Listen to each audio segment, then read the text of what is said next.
Opportunistic and overgrowth microbes, these are basically the weeds in your gut garden. Weeds, if left unchecked, we all know what happens in the garden, right? You ignore the weeds. They're not necessarily doing harm, but they do like to take things over. I am so happy and maybe a little bit nervous about having a returning guest, Margaret Barry, on the podcast. Her two favorite tests are the GI map stool test and the MRT food sensitivity test. And I volunteered my blood and my poop, and we are going to go over those results today. We see an elevation that was categorized into two groups, the protozoa and worms. So no worms, but we do see Blastocystis hominis, which is definitely, of all parasites that I see in my practice, this is the most common. Pretty much all of us are exposed to it. Who does it take residence in? Hi, my name is Chris Burris. I'm a longevity expert and the chief scientist at a lab focused on a longevity molecule. My primary focus is to help people live longer and better lives with science. Make sure to subscribe and share so you and your friends can live longer and better. Well, actually, so you and your friends can live beyond the norms. Hi, and welcome to the next Live Beyond the Norms Health and Longevity podcast. I am so happy and maybe a little bit nervous about having a returning guest, Margaret Barry, on the podcast. We recorded an interview a while back, and she shared that her two favorite tests are the GI map stool test and the MRT food sensitivity test. And I volunteered my blood and my poop, and we are going to go over those results today. The first episode is episode 67, titled, Can Food Really Heal You? Gut Health and Longevity Secrets with Margaret Floyd Barry. A little bit about Margaret. She teaches fellow practitioners the same strategy she has used to get her clients life-changing results through her company, Restorative Wellness Solutions. She is an FNTO, an MRWO, a GAPS practitioner, a certified healing food specialist, and a certified gluten practitioner. She is also the author of Eat Naked, Unprocessed, Unpolluted, and Undressed, Eating for a Healthier, Sexier You, and a co-author of its follow-up cookbook. Margaret, thank you for joining us today. Thank you so much for having me. One quick correction. The P's turned into O's somehow in your transcript. So I'm an FNTP for practitioner and an MRWP for practitioner, just in case anyone's listening going, wow, I've never heard of that designation That's before. a new one. We just make it up. Yeah. Hey, That's all we do. No, that's awesome. Thank you for that correction. And I have to share that I did share in the intro that I might be a little nervous. You hopped onto this call really excited, which I think makes me even more nervous. So we're going to dig in. We're going to be pulling up data. I'm going to apparently be answering questions about my poop. I think this is going to be amazing. So a lot of this is just me turning it over to you and screen sharing. And so I'm going to let you take over and we'll run this and maybe describe how what we're about to do kind of relates to what you tend to do or now mostly train in at your company. Well, this, I think, is going to be a really good, sort of teaser snapshot of the clinical process and key elements of the clinical process that we train restorative wellness practitioners to use with their clients. And what I have been working with for the last 10, 11 years. I've been a practitioner now for I've been a practitioner for 18 years now. And this is a methodology that I started using very consistently about 10 years ago, 11 years ago. And it completely changed my practice. It took me from getting goodish, I'll say, good results. If results enough to have a practice, you can't suck and make a living at this work. I was doing well, but there were certain types of clients that just confounded me. The ones who would come to me who were eating a pristine diet, who were taking all the sort of quote unquote right supplements, and who still felt like complete garbage. And I just wouldn't know what to do with them, right? And this methodology, and we're going to get a glimpse into it today, is really the key that has allowed me to unlock things. And it's actually really fun with you because, we were talking about this before we went live. You're healthy, right? You're not coming to me the way a normal client would be coming to me. I specialize in autoimmune disease. So I get people who have gone through, dozens of practitioners. They're at their wits' end. They're often living on medications that they want to get off of. They've been told they just sort of have to live with it, right? And so they're pretty miserable. You, on the other hand, are here. You're thriving. You're taking your MyVital-C. You're taking great supplements. You're on no medications. And that was one of my first questions. Just want to confirm that. No medications, right? I have to share this. I did my regular practitioner appointment about 2 weeks ago. And, the doctor comes in and kind of glances at the chart and tries to get their head around the next 15 minutes because that's all they give you, right? And she goes, "Oh, wow, you're not on any medications." And I'm like, apparently I'm supposed to be. So the answer is no, I'm not. That's fantastic. That's fantastic. And it is incredibly unusual for, in this country, male, 55 years old. Like that's a big deal. You should be very, very proud of that. That's awesome. We can end the interview now. Now we don't have to get right. Into We're done. Well, so normally what I would do is, in fact, what we're gonna talk through here today is what I would do over the course of 2 sessions, if not 3 sessions. So it's going to go a lot faster than what I would be doing with a quote unquote real client, but we're going to get a real glimpse. So first, I'm just going to dig into some things. We start off with digestive testing, even in the absence of digestive symptoms. And you are just the perfect example of this. So when, in terms of your health goals, what you wrote down on your health history form was that you want to keep muscle and you don't want to develop cardiovascular problems into the future, right? And when we asked just a few gut related questions, and everything seems symptom free. Now I'm going to dig into that a little bit more because I want to see how truly sometimes we think there's certain things we think are quote unquote normal that are not. So, first off, I'm just going to ask questions around like when you eat. So when you eat, do you have any kind of discomfort either before, during, or after? And that can be like upper GI, like a little bit too much belching after a meal, or it can be like, like actual pain and, need to lie down, and anything around eating. So I do intermittent fasting, right? So my last meal is usually about 9 p.m. Or that like last snack. And then I eat lunch at 3 p.m., right? So my first meal's at 3. I'm a little hungry, right? Because I'm doing a pretty tight window, maybe for about an hour before. But the short answer is no. I don't feel any kind of gastric distress, any bloating, gas. No, everything feels pretty good. I will tell you, the particular stool sample that you ended up with, or the company ended up with, was looser than normal, and I was like, I don't know exactly what I did the day before or whatever. I don't think that's representative of it's definitely not representative of my regular poops. And I didn't know what to do about that, but turned it in. So maybe that might have a little to play with it. Okay. Well, we'll take a look. We will take a look. So, so no kind of upper GI stuff at all. No like heartburn, acid reflux, anything like that. And then, it looks like your bowel movements are very regular, 1 to 2 a day. Yep. Do you have to sort of do anything to make that happen? Like if you skipped your coffee, or, is there anything that if you didn't do, they would probably not be as That's interesting. I think no, that like if I didn't have my coffee, it is pretty routine, right? So it is in the middle of a cup of coffee, typically. And I think I jotted down there, when I'm on vacation, I do end up getting a little constipated. Maybe that's very normal. common. Yeah. But is that a reflection of now I'm not eating the same, right? Or is it also just the environment's totally different and you're, totally tightened up, so to speak? But yeah, I don't think I need to do anything. It'd be interesting to not have coffee and see what that. But coffee is usually associated with it, so I think it doesn't matter. But I don't know. And so I have to ask some questions about said poops. They reveal a lot. So do they sink or float?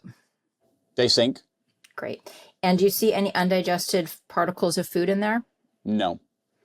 Okay. And consistency wise, are we like hard pebbles all clumped together, not soft pebbles. serve, loose and sort of broken up in the toilet? Yeah, like tough, soft serve. Okay. Like well formed soft serve. Okay. And all poo has an odor, but is it like just like normal poo odor, or is it like clear the room? It's regular. It's normal. Okay. Yeah. Okay. Because there is a gold standard. It sounds like you're having them, which is awesome, where it doesn't smell. You're not seeing undigested food. You want it to sink, not float. And you want it to be, and it doesn't sound like you're having to strain or do anything, nothing. Nope. Okay. Excellent, excellent, excellent. Okay. Now, what's interesting is looking at your health history, you did share that you were on antibiotics 1 to 2 times yearly until the age of 45. Yeah. So basically, I'll tell this kind of brief story. I was in a Spanish class and we were talking about getting sick. And I was like, yeah, I get sick 4 times a year. And the lady next to me goes like, well, you're sickly. And I was like, and I'm a semi-professional athlete around that time. And I certainly didn't picture myself as sickly, but I was getting sick, 4 times a year. Right. So, that was sinus, that was, so I'd end up going to the doctor and yeah, probably 1 to 2 times a year. I was going on I even knew, give me azithromycin. Yes, yeah. It's not going to work. Give me the Z-Pack. It's going to work. And then, Right. so that was my routine. And then I think, my diet got better. I was more patient. Right. Like you Yeah. really do need to wait 10 days and your sickness will typically go away because it's Right. usually viral and the antibiotics don't do anything. So I got a little bit more patient. And I've probably had antibiotics. If I've had them twice since, in the last 10 years, that would Right. surprise me. So that's definitely, we're gonna look at your stool test in a moment here, and we're gonna see if there's impacts. Have you ever done anything sort of restorative for that? Like, did you ever do I'll just call it intentional gut healing after that? Like in those last 10 years when you've really not been using antibiotics hardly at all? No, other than intermittent fasting, literally I did my first 48-hour fast, Monday, Tuesday of this week. So that was an experiment that I just did. And then, I've taken some Acromancia. I certainly have incorporated, this is probably last 3 years, more sweet potatoes, which I know are resistant starches.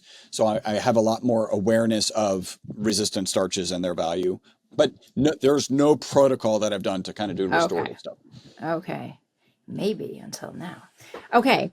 Um, Let's just hop into test results. Actually, no, you know what? Before we do this, let's walk me through a day in the life in terms of your eating. What did you eat yesterday? You started eating at 3 p.m. What did you have? Well, yesterday, remember, I finished a 48-hour Okay, fast, so that's right. that was not normal. What I ended up eating, I cooked a super lean turkey with a bunch of chili powder. And then I have a quarter of a sweet potato. I had broccolini, so that's steamed with some spices, including curry, boiled and steamed or whatever in the microwave. And then that's on a bed of baby arugula. And then I have half of a avocado and some goat cheese. And I think that covers it. Is that pretty typical of you? Very low carb, lots of good veggies, lean protein? Yeah. Do you tend to eat a low carb diet? That's my goal at this point. Okay. I could be advised otherwise. And I am eating a lot, like it was 9 ounces of Wow. lean turkey yesterday. Okay. So And I've been trying to, sorry to interrupt. I've been trying to target about 1 gram per pound, yeah, which is a lot. So I currently weigh 175. Really, I think kind of ideal weight might be 160, maybe 165. That would make me pretty lean. And a lot of people were like, what are you doing? And I would be like, I don't look gaunt at that right, weight. I've been 158 in the last 3 years. right. People notice, but I don't look unhealthy. It's just leaner. Right. And I have a scale that said I was like 25% body fat today. I'm actually going to do a full on, I don't know. I'm going to do a full on DEXA scan next Thursday. Awesome. Awesome. Awesome. Yeah, it's a lot of protein to get in, especially in such a short eating window. I feel like after my meal at 3, then I go home and at about 6:30 at 7, I'm trying to stuff another 8 ounces, and that doesn't even hit the target, but like I'm full and then I'm stuffing more in. And so it's kind of cool because the diet doesn't really involve deprivation. Now, I do have a sweet snack every night. So last night, same thing, little tiny thing of dark chocolate, little tiny thing of milk chocolate. And then last night there was some chocolate covered frozen strawberries. And so I that's something that I do every night. So you manage the sugar, but you're certainly not going high carb, or you're not going crazy at all. Okay. No, not at all. Okay. I'd love to get a continuous glucose monitor and understand what impact that actually has. 100%. What I'm going to do is I'm going to share my screen and I'm going to share your GI map. So this is a stool test and I want to explain to you what we are looking at here. So I just want to say a few things before people jump on me/us for the GI map, because some people love it, some people hate it. Always. There's not a test out there that I won't get. The people who love it and the people who hate it. First of all, no such thing as a perfect test. Okay. Let's just take that off the table. Doesn't exist. Number two, for the dollar value, we get incredibly helpful clinical information. Are there other excellent tests? You bet. And some of them are significantly more expensive, and we haven't seen a change in what we do clinically with that additional information enough to warrant spending more of our clients' money. So we're really trying to balance, like, what is this sweet spot? A test that's giving us really good information that gets us great clinical results and isn't ridiculously expensive. Now, there's, some people love this test, as I said, some people hate it. The thing it gets criticized for the most is the fact that it's too sensitive. And in my opinion, and for the clients that I see, I love that it's super sensitive. I love that because it can give us clues to things. I'm not looking to diagnose. I am looking to identify imbalances. And these are often subclinical. And you can have a subclinical imbalance that's making you feel quite miserable. And it might not be enough to be full-blown pathology, which is great. We don't want full-blown pathology, but it's enough that it's creating symptoms and it gives me a clinical direction and a place to focus. So I don't remember how much was this test, or how much is it? It's like in the 300s, low 300s. I don't remember the exact dollar, and it kind of depends on where you get it. But if you get it through, we work with a direct access testing company, so it's going to be in the 300 range. And and I got 2 kits from you guys. One I had to go and get a blood draw, and then the other one I just provided the stool. And each of them are in that $300-ish range. So you probably spent about $700 on testing for 2 really helpful tests. And that is, depending on the context of the listeners, some people might be going, oh, wow, that's a lot of money. And others might be going, that's all? Because if you've been hanging out in the functional space for a while, you can spend tens of thousands of dollars on testing. And so, we're really trying to be very mindful and very specific with what we do and how we spend that money. Now, sometimes we really do need to do a lot deeper digging and we need to go and do more. But this is a really, really good starting point. So the vast majority of this test is telling us about the different organisms that live inside you. So it's telling us about genetic evidence of things that aren't you. That's kind of the way I describe it to clients, right? And so on this first page, you are seeing the overt pathogens. These are the heavy hitters. So you're going to recognize some of these things like C. difficile, enterohemorrhagic E. coli, Shiga toxin, Salmonella, Giardia. Like, these are the kinds of things that if you're experiencing them in an acute place, you are probably not talking to me. You're probably either in the bathroom or in the hospital. Like, these are very serious things, but we do sometimes see them kind of move through subclinically. Now, the reference range is over here on the right. Your result is here. When we see this less than DL, that just means it's below the detectable limit. And remember the fact that this is an incredibly sensitive test. So we see below detectable limit. That doesn't mean that there's zero. Right. That's not what it's saying. It's saying below the detectable limit. Science, it's never zero. Right. Never zero. Yeah. Well, you're a scientist. So I don't have to explain this as much to you. So this is great. But I want to make sure the audience. But it's good for the audience. Let's pretend I know nothing, and then hopefully I can support what you're saying. 100%. So as we would expect, we're not seeing evidence of any of these overt pathogens. Now, the next section, the top section of the second page, is where it gets really interesting. So I'm going to ask a Homer Simpson question. That's in red and says hi. Is that good? Yeah, not so much. So when it's red and says hi, it is telling us that not only is it present, but it's lab high. Sometimes this can be present, but just within normal range. Now, something that, for anyone who is viewing this and not listening to this, you'll see the reference range over here. It's got this E to the 3. That's the, maybe you can tell me the technical scientific term. It's like 10 to the power of 3. Because we're talking in such significant numbers. So sometimes it gets confusing. This one is obvious that it's, it is actually higher, but sometimes you'll have a number that looks lower and whatnot. Anyhow, this is overtly high.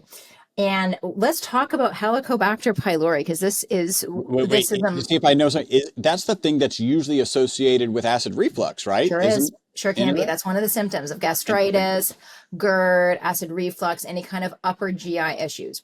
What H. pylori is a bacteria, lives in the stomach, and it damages the parietal cells. And the parietal cells are the cells that line the stomach that secrete hydrochloric acid. Why do we care? Well, your stomach needs to be very acidic, and it secretes a whole bunch of hydrochloric acid when it senses food, in particular protein. It needs to be between a pH of 1.5 and 3. That is like stick your finger in it, it burns, right? Yep. Like that's what it's designed to do. This stage of digestion, we call it churn and burn.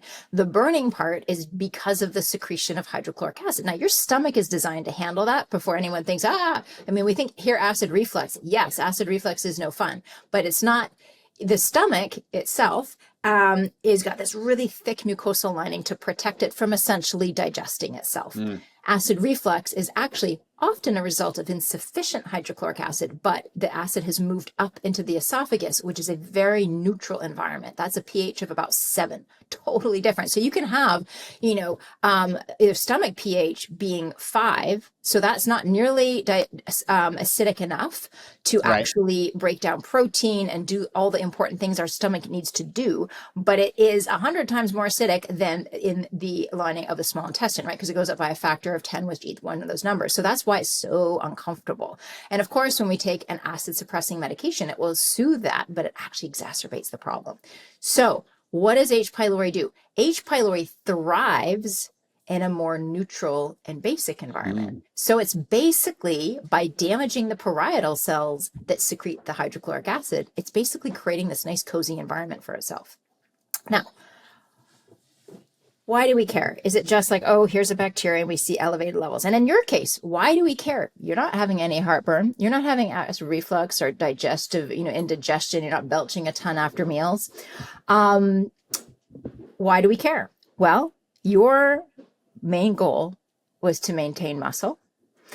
And in order to maintain and build muscle, you're eating a ton of protein.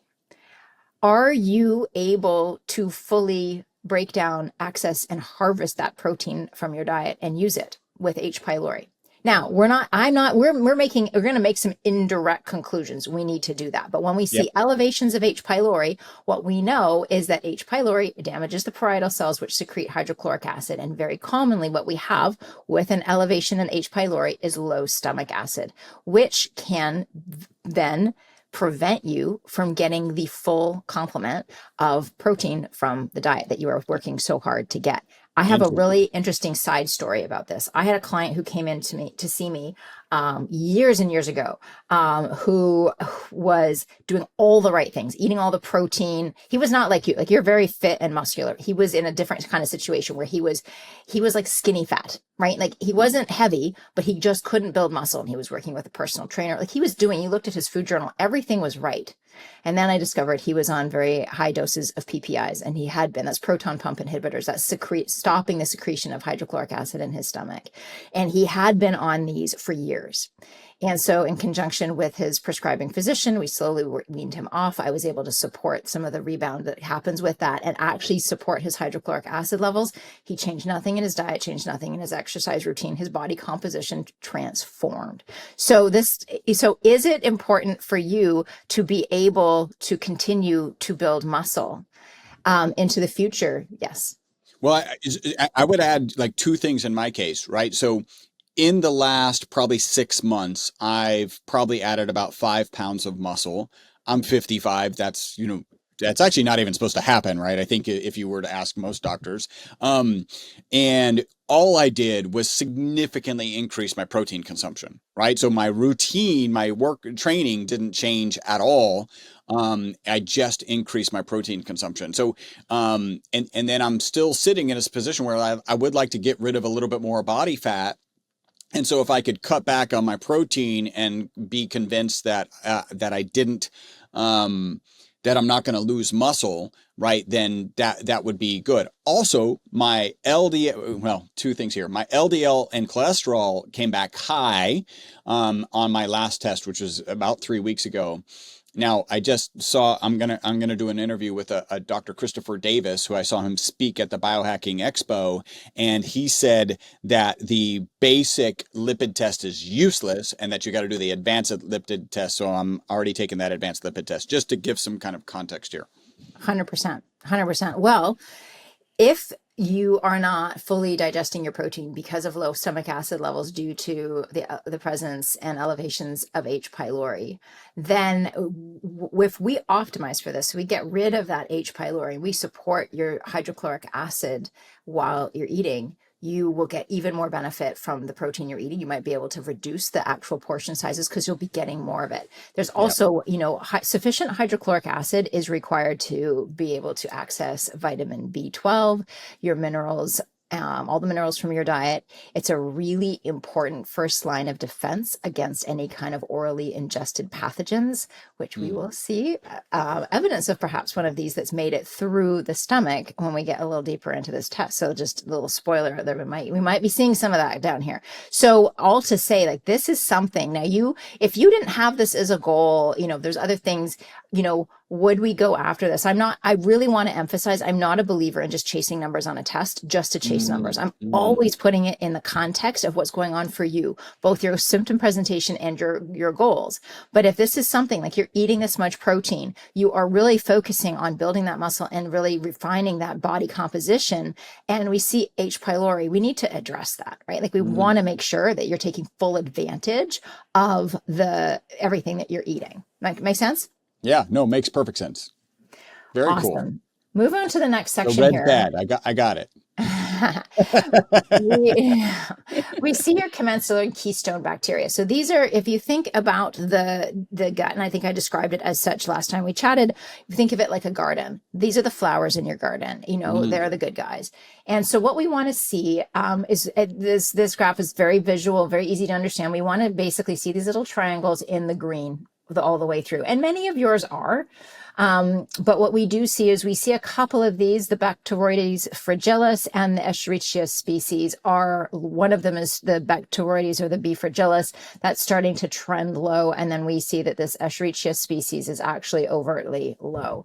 And these can have some impacts on things. So, the B fragilis, these produce short chain fatty acids in the gut. So it's really important for the health of the gut. It can help modulate the immune system by promoting the development of Treg cells. So these are like the regulatory cells in your immune system that keep things all nice and balanced. They can help protect against pathogens. So these ones we want to see nice and robust. And then the Escherichia coli, that's actually, if you're thinking, oh, that sounds a lot like E. coli, it is. This strains of E. coli. Not all of them are pathogenic. I know we think of that and we want to run, but this is one of the beneficial or at least neutral. And in fact, there's some research that's showing that it can be important in terms of the body's ability to absorb iron, the body's ability to absorb B12 and vitamin K. So there's, it's one of these are important. Now, what we don't do is I'm not going to recommend a supplement that just has these two strains, because that becomes this game of whack-a-mole. We're going to talk probably at a later date about what we do with all of this, because there's too much to talk about to navigate all of it in one short conversation. But basically what we're going to want to do is just really adjust the terrain. Now, honestly, given your history of antibiotics, this is fantastic. And I'm going to say the fact that you're being very intentional about eating really good, lots of high fiber veggies you described in that meal, you're bringing in resistant starches, that's why we're seeing such good levels. Like you mentioned, the Akkermansia muciniphila, that's one we not always, but very often we see that low, and yours is so nice and robust. The Faecalibacterium prausnitzii, another one of these, what we call keystone bacteria, because they're just so important to the overall health of the gut, looking really beautiful. So overall, this is in much better shape than I might have anticipated. And I think it's a testament to all of the great work that you have done. Do we want to support this area? Yes. But do we need to be going crazy with it? No. Okay. Very cool. Well, This next. the three on the bottom of that previous. Oh, yes. This one is, these are like the overall category. The Ah, bacterial phyla. We see the Bacteroidetes and the Firmicutes. And yes, your Bacteroidetes are that whole sort of category are low. It just is a reflection of, again, that overall balance. There's a little bit of imbalance. What we really want to make sure here is that the Firmicutes to bacteria ratio stays nice and low, and it's still staying. It is where we want it to be. So yeah. and just for a little clarity, there are strategies that we will go over to how to fix these, and we'll end up probably doing that in a different episode. That's okay. Very cool. That's exactly what we're going to do in the next one. Okay, so opportunistic and overgrowth microbes. These are basically the weeds in your gut garden. They're not overt pathogens like what we saw on that first page, which I think of as like the pests, right? Like they will really take things out. But weeds, if left unchecked, we all know what happens in the garden, right? You ignore the weeds. They're not necessarily doing harm, but they do like to take things over. And that's very much what can happen here. Now, are we ever going to see it where this is all below detectable level? No. So let's just let that go. Any perfectionist tendencies, it's not going to happen. So we have 4 categories within this section, the opportunistic and overgrowth microbes. We have the dysbiotic and overgrowth bacteria, and we see here that we see a couple of them that are present. There are about 9 species, and we see that 4 are present, 2 of which are lab high. We have these commensal overgrowth microbes, and we see both of these are present. I want to talk about these 2 first categories together because these are ones that, they're important. We look at them individually and we look at them collectively. So we look at them in patterns. Are we seeing certain trends? What's interesting to me here is that both Staphylococcus aureus and Streptococcus species, these are the 2 that we see lab high. And both of these can be elevated as a downstream result of poor digestive function. Interesting. Wow. Interesting little connection to what we saw on the last page, right? So if we have an H. pylori, elevated levels of H. pylori, which could be impacting your hydrochloric acid production, hydrochloric acid is essential for optimal digestive function. We could be seeing the downstream result of that. Now, the next 2 categories, both in the titles, have this inflammatory and autoimmune related bacteria. And something I really want to highlight here. These are correlations. These are not causal. So sometimes people see these and panic and think, because we do see Citrobacter species is present. Now, does this mean you're necessarily going to be developing autoimmune disease as a result? No, it's associated with certain autoimmune diseases. That said, Citrobacter is highly inflammatory. So do we want to do something to get rid of it? Yes. Unlike the Staphylococcus and the Streptococcus, especially because they're just totally symptom-free, these ones, they can generate a little bit of inflammation, but they're not like overtly inflammatory the way that the Citrobacter is. But because the Citrobacter can drive that inflammation, we're definitely thinking about that. And we might want to go after. We're going to have that conversation next time about making some clinical decisions about what we go after, how aggressively, etc. In the bottom section, this commensal inflammatory autoimmune related bacteria. So the commensal is code for basically neutral and possibly beneficial. And so some of these we saw already on the last page in the flowers section. They're going to be present. I don't know that I've ever seen a lab. I'm sure it exists, but I haven't seen one where they've come back below detectable levels. They're either neutral or beneficial. So they're not concerning unless they are elevated. And we're seeing other things going on in that inflammatory category. So, right now we're seeing them all present. Am I worried about them? No. But it is a little, when you see them over lab high, it's the, you can have too much of a good thing, right? Like it's that sort of like there can be imbalances when we have elevations of things. We kind of want to find that sweet spot. The last 2 categories on this page, we have the fungi and yeast category. I will say, if there's an Achilles heel to this test, this is it. It is not particularly sensitive for fungus. You don't have symptoms of it. I'm not going to worry. I'm going to take this at face value. It says all below detectable limits. And for those who are listening, we are seeing 5 different strains. Most people just think Candida, and we do have the Candida species and Candida albicans, but we also have 3 other different types of fungus, the Geotrichum, Microsporidium, and Rhodotorula. And then there's two viruses here, the Epstein-Barr virus and cytomegalovirus. Both of these for you also came back below detectable level. A really important note here, people look at these and think, oh, but I have Epstein or I have had Epstein-Barr. That's not what this test is telling us. This test is telling us, do you, at this moment in time, have evidence of these viruses in your gut? In your gut, right? It's a very specific question that this test is asking and answering. Next page, parasites.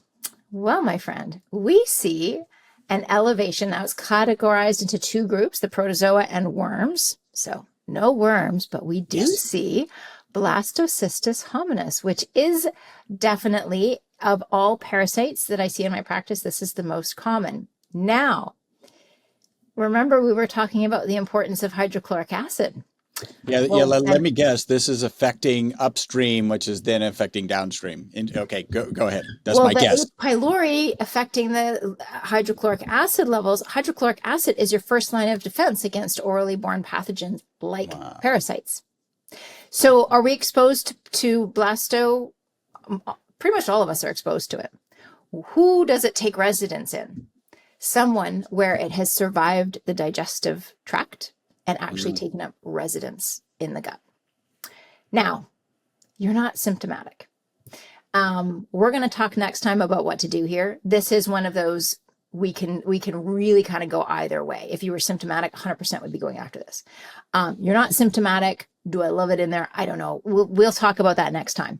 Okay. But to me, everything that we have talked about here takes us back to that H. pylori. That is really kind of the linchpin. And that is also the piece that relates so directly to your goals. Love it. Let's look at the last section here is the intestinal health markers. So this is a handful of markers that give us a sense of a little bit of digestive function, a little bit of immune, because remember that approximately 80% of your immune system lives in and around the gut. So it's just giving us a sense of that, and an inflammation marker. So what we see here is in your digestion, steatocrit is a marker of fecal fat. It's literally how much fat you are pooping out. And yours is below detectable level, which is excellent because you do consume a decent amount of fat. You're not somebody who's on a low or no fat diet. So that's excellent. Your body, at least per this, is digesting it well. Other things that we're looking at, the fact that your poop sinks and not floats. If it floats, that's actually often a sign that you are not digesting your fat and just pooping it out, because the fat will help it float. And you're not seeing undigested food in your stool as well, which actually relates to this next one, the elastase, which is a digestive enzyme marker. This is elastase 1 is a pancreatic enzyme. And we like to see this one above 500 for truly optimal, in particular, protein digestion. This also can go back to that hydrochloric acid, because what stimulates the pancreas to secrete enzymes, including elastase, is the acidity of the contents of the stomach. We call it the chyme.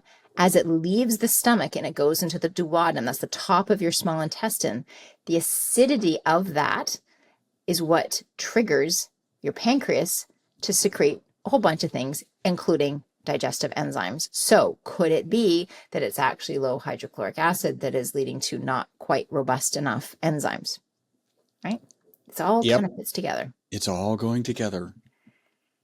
Under your GI markers, we have a marker here for beta-glucuronidase. This is an enzyme as well, but this is one that we don't want to see high. When we see it elevated, it can actually, what it does is it sort of decouples toxins and hormones that are all packaged up and ready to be pooped out.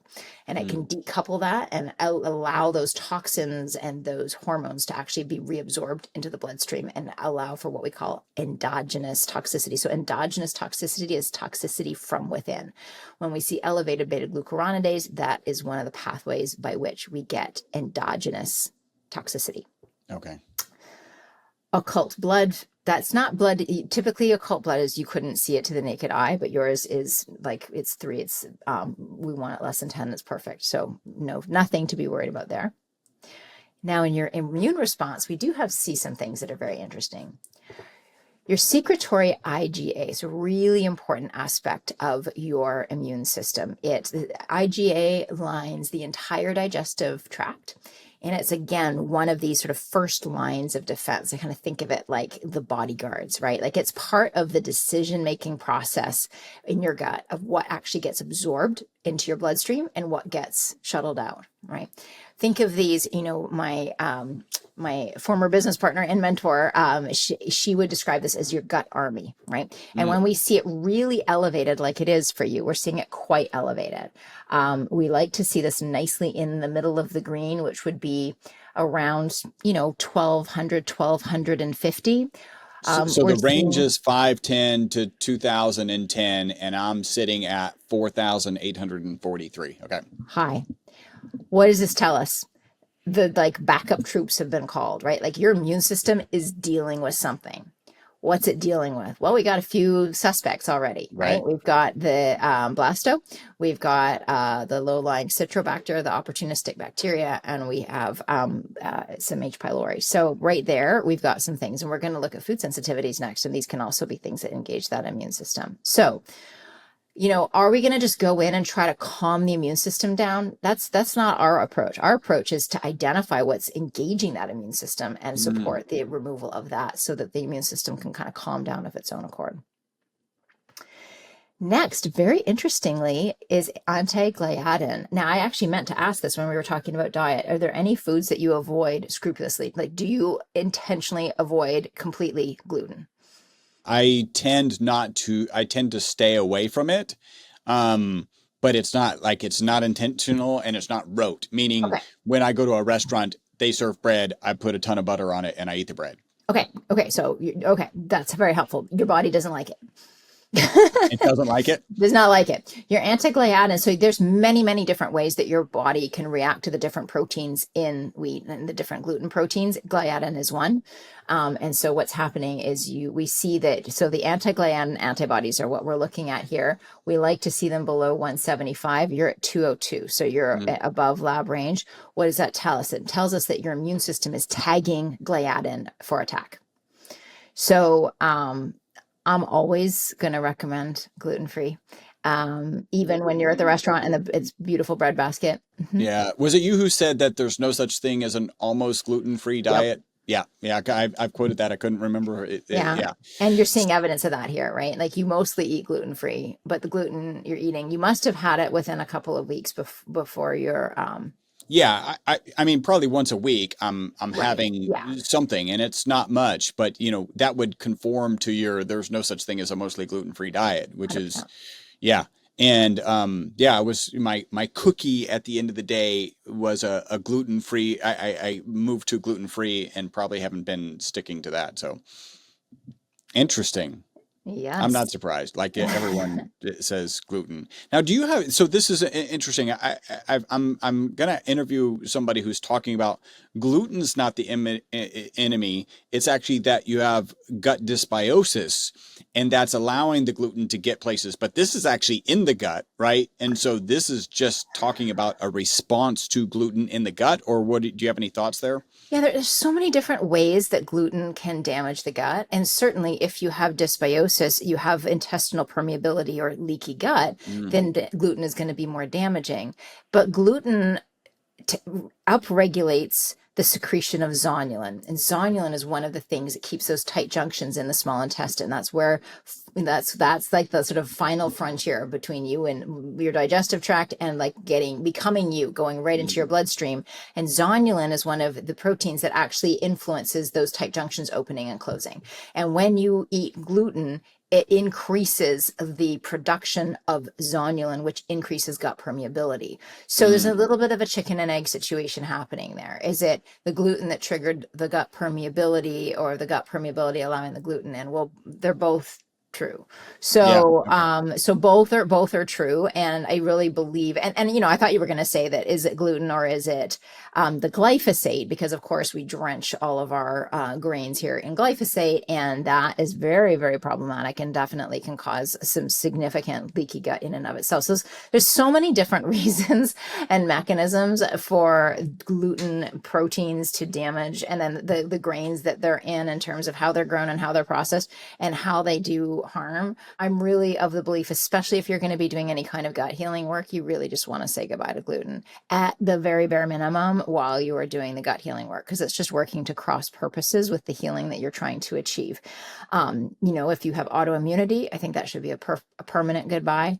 And honestly, when you see elevations like this on a test, I also think like that's just your immune system, and you have some evidence of autoimmunity in your family historically, you know, and it's one of the, there's a lot of things and triggers of autoimmunity that we can't control, but gluten consumption is like one of the few that you can control. And it's just, I've not had somebody ever that has an autoimmune disease and isn't also sensitive to gluten. It's just, to me, those things that just go hand in hand. Maybe there is that person. I'm sure, you know, I've sat through hours and hours of lectures in, you know, listen, all the research on the different ways that gluten is challenging to the system. To me, it's just let's just knock Get it rid out. of it. Yeah. We see the next marker here is your eosinophil activation protein. It's a little bit higher. It's kind of in that yellow zone.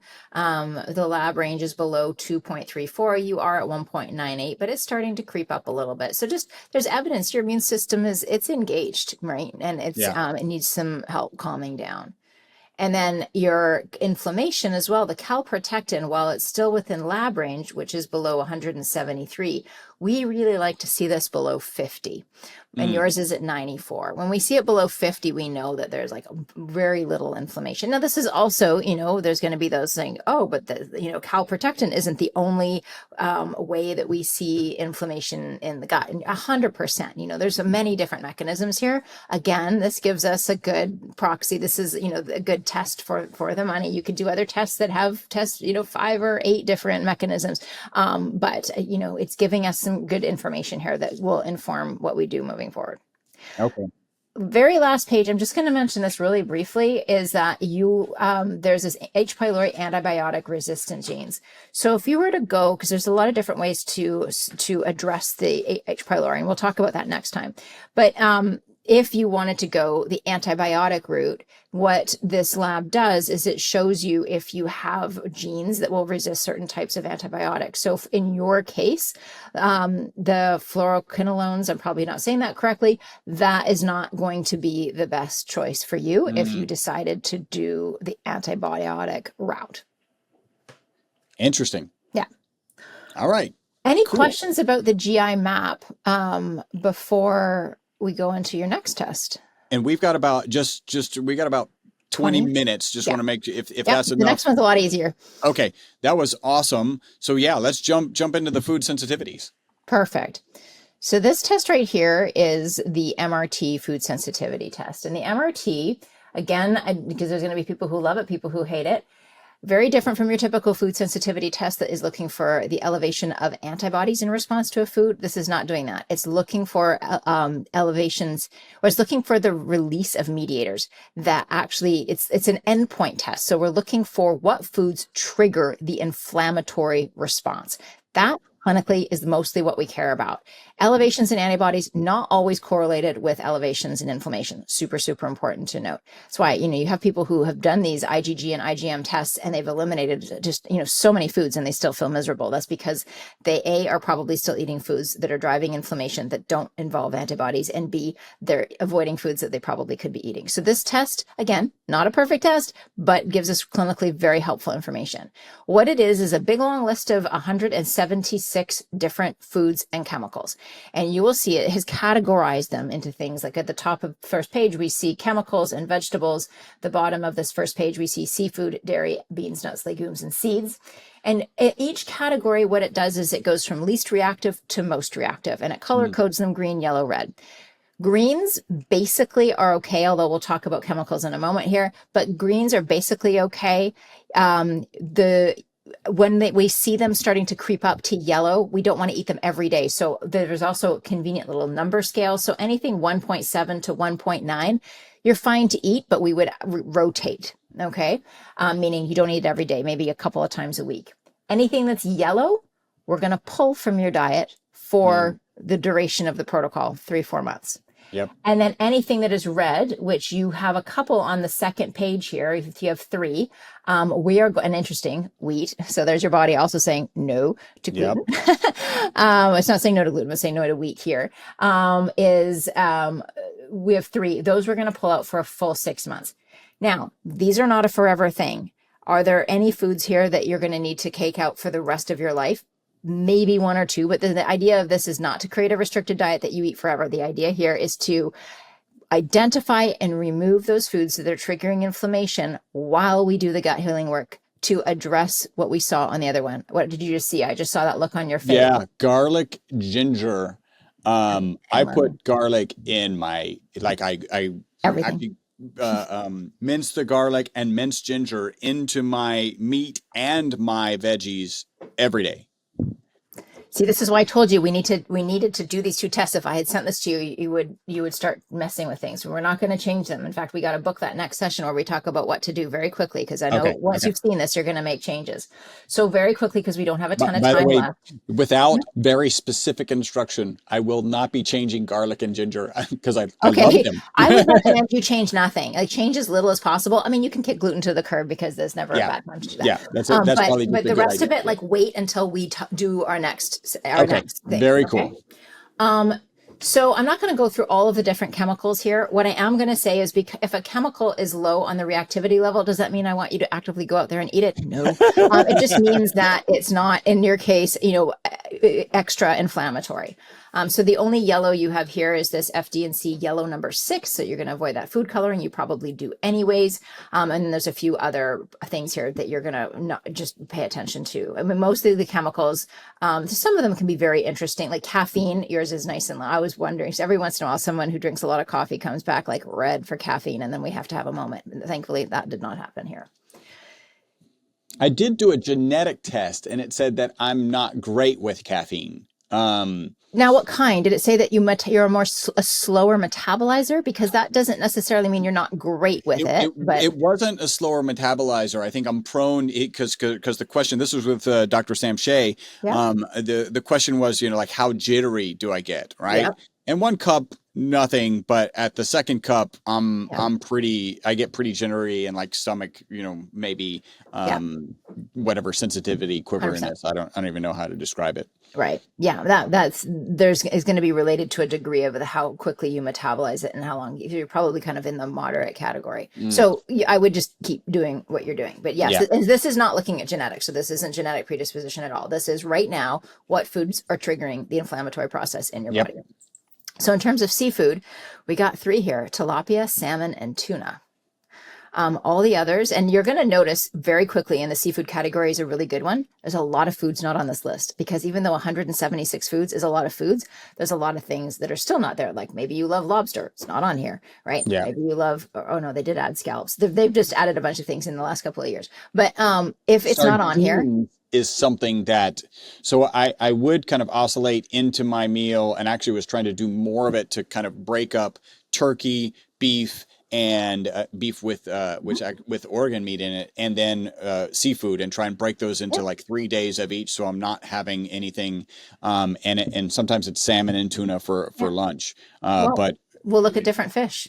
Okay. So many other fish. So many other fish. In terms of dairy, now with the dairy category, we see both here cottage cheese and cow's milk. What I would recommend is kind of pulling out this whole category. Could you have some butter? Fine. Maybe a little bit of goat or sheep's cheese? Fine. But I wouldn't do cow dairy beyond some butter. Okay. I do a little bit in my coffee and froth it. Yeah, that's fine. Yeah, that's I'm not a milk drinker. I'm not, I do like actually goat cheese. And then if it's lying around the house, I'll eat a chunk of cheese from time to time. Vegetables, eggplant, and white potato. Probably not eating a lot of white potatoes anyhow. And we do see a few what we call high greens. So scallions, carrots, and green beans. Again, fine to eat. I wouldn't eat them every day. Yeah, yeah. Beans, nuts, legumes, and seeds, garbanzo beans, so that's chickpeas, soy, that's a biggie, and lima bean. Now, just about soy, really, we're thinking soy and all the soy byproducts. I don't think you eat a lot of processed foods, but it is something that you'll need to be a label reader. Check that chocolate. We want to get soy-free chocolate. Okay. Yep. Okay. And then the pinto beans and peanuts, just rotate. Garbanzo beans, no hummus. No I don't, hummus. and I don't eat it that often. Actually, I don't know how much of this kind of translates to my son. My son, that's what all he ate was hummus and pita bread. And I recorded a video about ADHD and gluten, and so now he's trying very hard to be gluten free, and so he's not having hummus anymore. Well, and hummus is not. It is not. You mentioned, does this correlate to my son? No.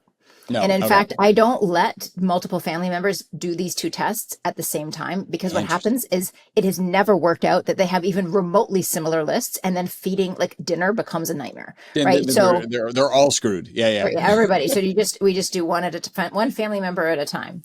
So as we saw in the flavor enhancers, garlic, ginger, and lemon. What I'm going to say, lime is still an option for you. Also, I've learned this from my chef husband. Sumac is a really great option that adds that kind of citrus flavor if you're not able to do lemon. Well, I don't do much lemon. When I'm breaking all the rules and having a mixology drink, I make a lemon-based mixology drink. But I don't put lemon in my meals at all. But I do, like, literally, it's the cayenne or the garlic and minced ginger into both the veggies and the beef or whatever, protein that I'm eating. This is going to be a great opportunity to explore other seasoning options. We see a bunch here: the paprika, sugar, basil, cayenne pepper, dill, and maple. All of these are ones you're going to want to rotate. I can't imagine you doing much sugar. I do. So basil every now and then. Cumin, I probably should be more sparse with. Like I put that in. Cumin's actually fine. That's a 1.6. You don't need to. You don't need to go crazy here. Yeah. So paprika, I tend to put in it. Probably cayenne pepper. Interesting. Yep. In terms of grains, as we saw, wheat is very reactive. That's one of your reds. The quinoa, amaranth, and spelt.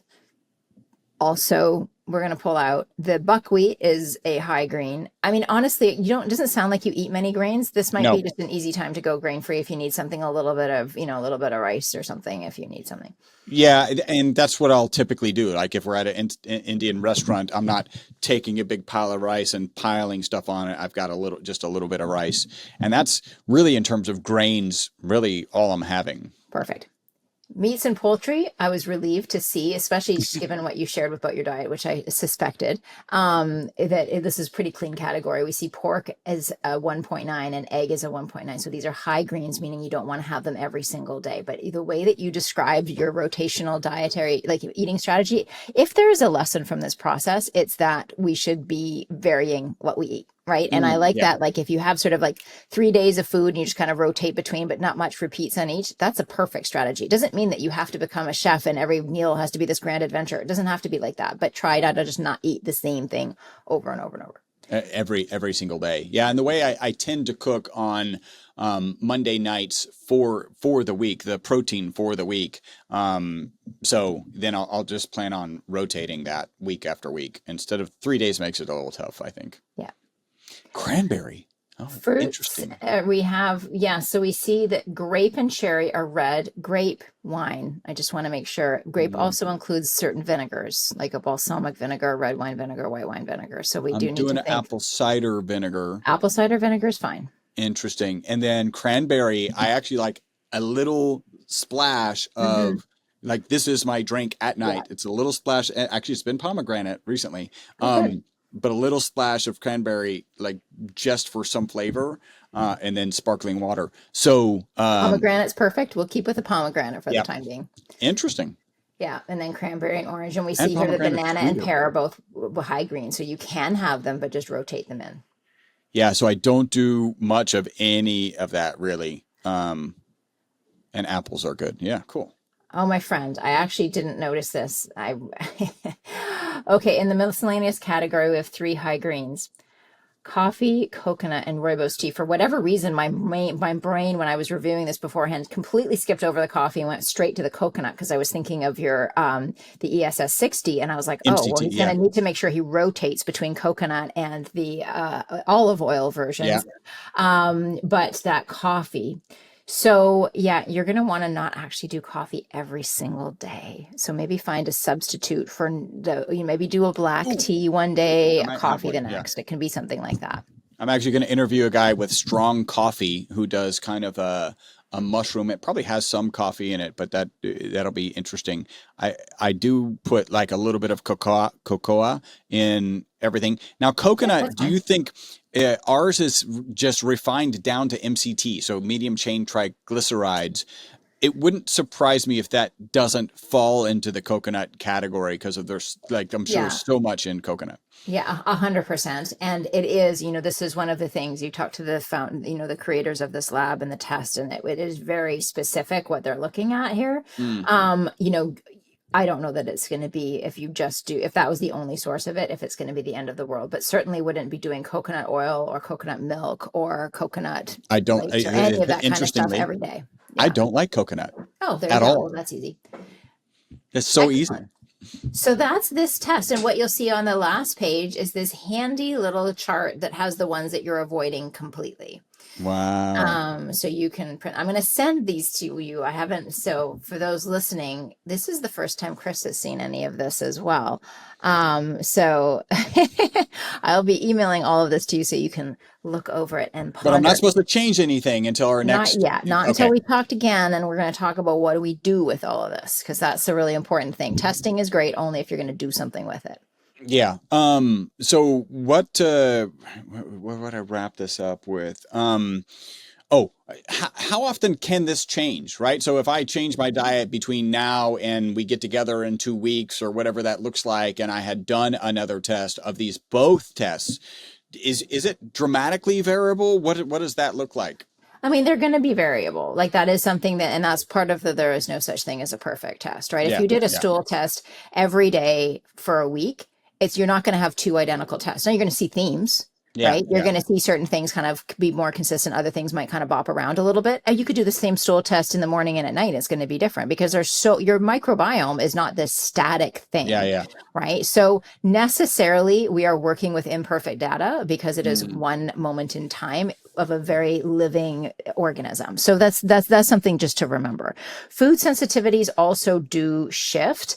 They take a little bit longer. So if you did this test, 7 days in a row, I would expect to see pretty similar. I mean, will they be exactly the same? Probably not. Again, no such thing as a perfect test, but they will be very similar. And I have had clients, very rarely do we ever retest the MRT, the food sensitivity test. But when we have, if clients haven't really changed their diets, a lot of the same things come back up.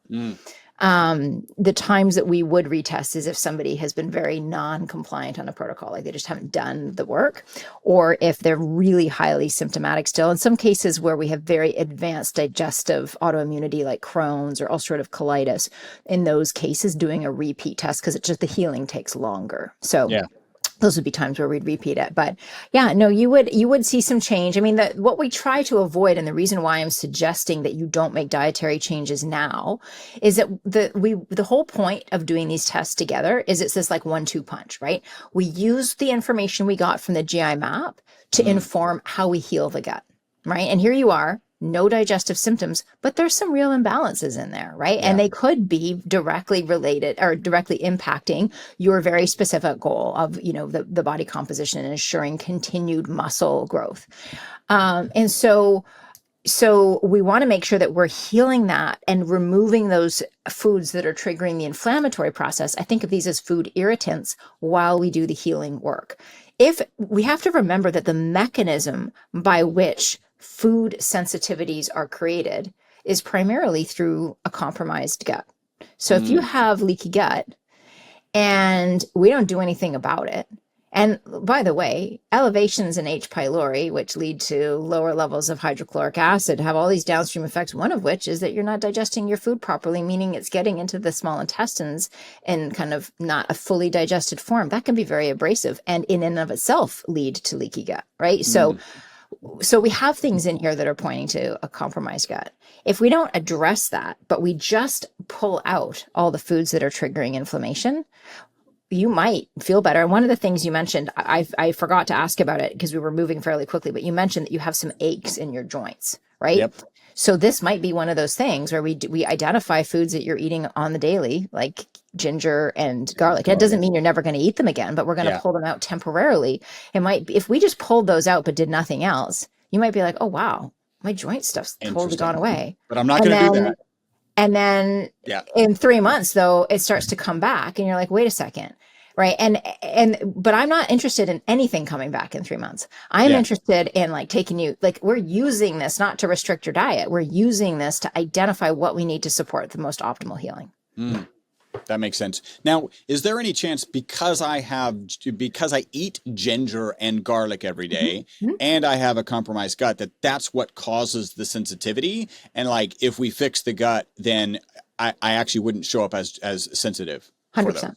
And what we're going to do at the end is once you've been on this protocol, and we'll talk about the protocol next time, but once you've been on the protocol, rather than retest, what we're going to do is we're going to slowly reintroduce the foods we've pulled out one at a time, systematically. And you will know very clearly if they work for you or not. You don't need a test. Yeah. And sometimes it's really like, oh, I didn't remember, like sometimes things you're not even aware of as symptoms go away and you don't even notice it until you reintroduce a food and you're like, oh, you know what? My elbow used to itch right here. Yeah. Oh, and I haven't itched, and then I ate the eggplant, and now my elbow itches. That's so interesting, right? Like it can be that kind of thing. I'm using a silly example, but you get the point. Yeah, no, I think that's really good. And then one last thing, food allergy test versus sensitivity. So if I were to do a food allergy test, would it would show the things that I'm sensitive to would might not show up, like nothing might show up, but then we have the sensitivities. Talk about that in the last 3 minutes. Food allergies, completely different mechanism. This is not, so the food allergies, the best way to do it is to test for IgE. That's the mechanism of a food allergy, an immunoglobulin E reaction to food.